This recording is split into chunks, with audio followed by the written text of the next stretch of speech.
Assalamualaikum warahmatullahi wabarakatuh. Yang terhormat kepada Bapak Wimadudin MM selaku dosen pengampu mata kuliah Statistika Bisnis. Perkenalkan, nama saya Ika Ismatul Hawa dengan NIM 236220100012 dari kelas 3 Shift 1. Di sini saya akan memaparkan hasil survei saya mengenai pengaruh lingkungan terhadap keputusan individu. Yang pertama ada pendahuluan. Lingkungan sekitar memiliki pengaruh penting dalam membentuk perilaku dan keputusan individu. Keputusan tidak hanya dipengaruhi oleh faktor internal seperti nilai dan pengalaman pribadi, tetapi juga oleh faktor eksternal dari lingkungan sosial, budaya, ekonomi, dan fisik. Lingkungan sosial termasuk keluarga dan teman, serta norma-norma sosial dapat memberikan dukungan dan membentuk pandangan individu yang akhirnya mempengaruhi keputusan mereka. Kemudian ada beberapa identifikasi masalah, diantaranya yakni yang pertama, lingkungan yang penuh stres dapat mengurangi kemampuan berpikir jernih dan membuat keputusan yang rasional. Kemudian yang kedua, ada dari faktor sosial, keputusan individu seringkali dipengaruhi oleh tekanan dari kelompok sebaya dan ekspektasi masyarakat. Misalnya, seseorang mungkin memiliki karir tertentu karena pengaruh teman atau keluarga, meskipun itu tidak sejalan dengan minat pribadinya. Kemudian yang ketiga yaitu ada lingkungan informasi seperti media sosial. Informasi yang beredar di media sosial ini dapat membentuk opini dan mempengaruhi perilaku. Dari hasil survei yang saya dapatkan yakni sebanyak 50 responden dengan diantaranya laki-laki sebanyak 12,2% dan perempuan sebanyak 87,8%.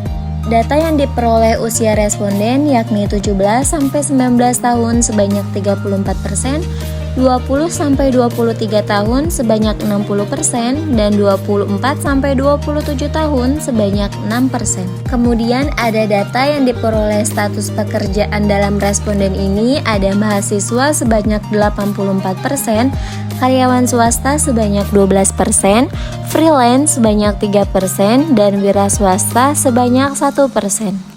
Dan ada data terakhir responden yakni pendidikan terakhir responden, yaitu ada SMP sebanyak 1%, SMA atau SMK sebanyak 89%, diploma sebanyak 3%, dan sarjana sebanyak 6%. Langsung masuk saja ke analisis data pertama, seberapa sering Anda merasa cemas atau khawatir dalam kehidupan sehari-hari. Rata-rata di sini responden menjawab kadang-kadang sebanyak 38%, kemudian diikuti oleh beberapa responden yang menjawab sering sebanyak 28%. Kemudian analisis data kedua, pernahkah Anda merasa stres atau tertekan akibat pekerjaan atau studi? Di sini responden rata-rata menjawab kadang-kadang sebanyak 46% dan sering sebanyak 32% responden.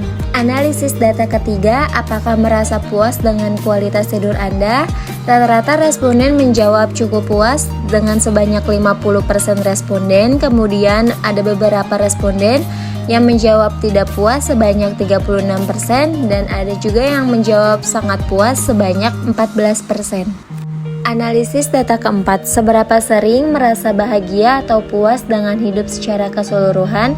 Di sini rata-rata responden menjawab sering sebanyak 45%. Kemudian beberapa responden juga menjawab sangat sering sebanyak 35% dan ada juga responden yang menjawab kadang-kadang sebanyak 20%. Analisis data kelima, bagaimana cara menanggapi stres atau kecemasan yang dialami? Di sini saya memberikan beberapa pilihan, yaitu ada 32% yakni berbicara dengan teman atau sekeluarga, kemudian ada 16% yakni liburan, dan 32% yakni menghindari atau menutup diri. Kemudian beberapa responden pun memberikan alasan sendiri cara menanggapi stres atau kecemasan yang dialaminya, seperti berdoa dan memohon petunjuk kepada Allah, kemudian ada konser, musik, kemudian ada yang caranya bertidur, kemudian ada bermain game, dan berbicara sendiri atau menuangkannya ke dalam tulisan. Dan ada beberapa cara menanggapi stresnya dengan cara makan dan memikirkan hal-hal positif yang bisa membuat kita senang. Analisis data ke-6, seberapa sering merasa terhubung atau memiliki dukungan sosial dari teman atau keluarga, yakni rata-rata responden menjawab sering merasa terhubung. Sebanyak persentase 50% dan beberapa juga yang menjawab sangat sering terhubung sebanyak 22%, dan juga ada yang menjawab kadang-kadang merasa terhubung memiliki dukungan sosialnya sebanyak 28%. Analisis data ke-7, apakah Anda merasa media sosial mempengaruhi persepsi diri atau kepercayaan diri Anda? Di sini rata-rata responden menjawab bahwa media sosial ini cukup berpengaruh terhadap persepsi diri atau kepercayaan diri sebanyak persentase 54%. Kemudian beberapa responden menjawab bahwasannya media sosial ini sangat mempengaruhi persepsi diri atau kepercayaan dirinya sebanyak 28%. Kemudian ada juga responden yang cuek dan memilih tidak terlalu berpengaruh sebanyak 18%. Analisis data ke-8, berapa banyak waktu yang Anda habiskan di media sosial dalam sehari? Rata-rata responden menghabiskan waktunya di media sosial sebanyak lebih dari 4 jam dengan persentase 70% dan 3-4 jam dengan persentase 30%. Analisis data ke-9, apakah Anda sering merasa kesulitan dalam mengatur waktu atau prioritas dalam pekerjaan atau studi Anda? Jadi dapat disimpulkan atau dianalisis dari hasil dari jawaban responden sebanyak 46% menjawab kadang-kadang, dapat dikatakan bahwa sebanyak 46% responden merasa kesulitan dalam mengatur waktu atau prioritas dalam pekerjaan atau studinya.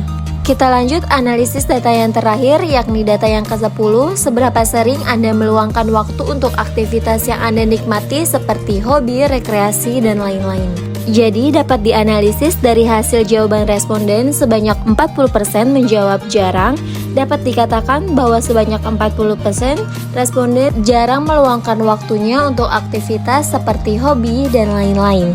Yang terakhir ada kesimpulan, yaitu pengaruh lingkungan terhadap keputusan individu menunjukkan bahwa lingkungan baik fisik maupun sosial memiliki peran yang signifikan dalam membentuk pilihan dan perilaku seseorang. Lingkungan yang mendukung seperti adanya akses informasi yang baik dan dukungan sosial cenderung mendorong individu untuk mengambil keputusan yang positif. Sebaliknya, lingkungan yang penuh tekanan atau negatif dapat mengarah kepada keputusan yang kurang bijaksana. Oleh karena itu, memahami pengaruh lingkungan sangat penting dalam konteks pengambilan keputusan, baik dalam kehidupan sehari-hari maupun dalam konteks organisasi dan kebijakan publik. Terima kasih, kurang lebihnya mohon maaf. Wassalamualaikum warahmatullahi wabarakatuh.